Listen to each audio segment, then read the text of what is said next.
So the next answer seems obvious. Why not just hire more people? And that's a good question. Why can't Sarah simply build a bigger team? The answer comes down to cost. Let's take a look at what she spends now. So Sarah currently spends about $160,000 a year. That is about 2.7% of the company's revenue. The benchmark shown here is 7.7%. That does not mean Sarah should blindly spend more. It simply tells us she's not obviously throwing too much money at marketing. The bigger issue is that Maya has been closing the gap with her own time and energy, but effort has limit. At some point, Sarah needs more people and more hours. So let's talk about what a full team costs. What would it cost to hire the whole department?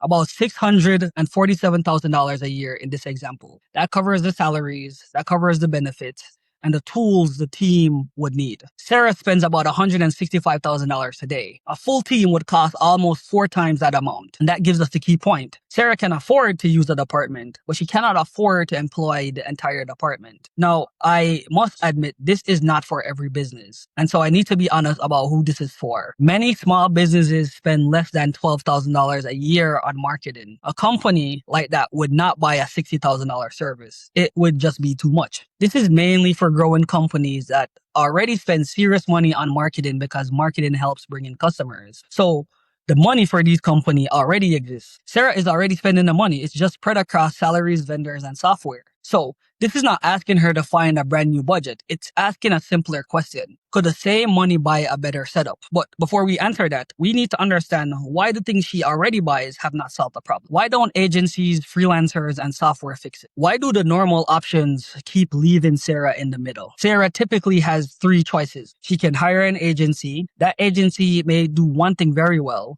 but Sarah still owns everything outside that one area. She can hire freelancers. Now, they may be talented, but Maya still has to tell them what to do, review the work, and keep everyone on schedule.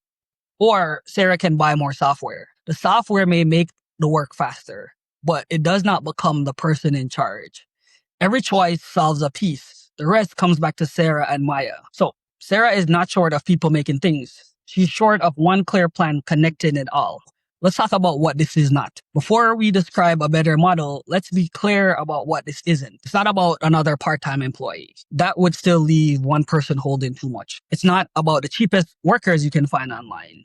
The company already has enough output. And it's not unlimited content because guess what? Nothing is unlimited. Every team has a limit. A good partner tells Sarah what the limit is. And more importantly, it helps her decide what not to make. And here's the secret. Big companies already buy like this. The largest marketing companies in the world already bring strategy, creative work, media, and production together. Big brands can buy the full machine. So this idea is not new. What is missing is a version made for companies like Sarah's. Large companies can spend months building a custom contract. Sarah does not need that. She needs to know 3 things. What do I get? What does it cost? And when can we start? The ability already exists. It just needs to be packaged simply enough for a growing company.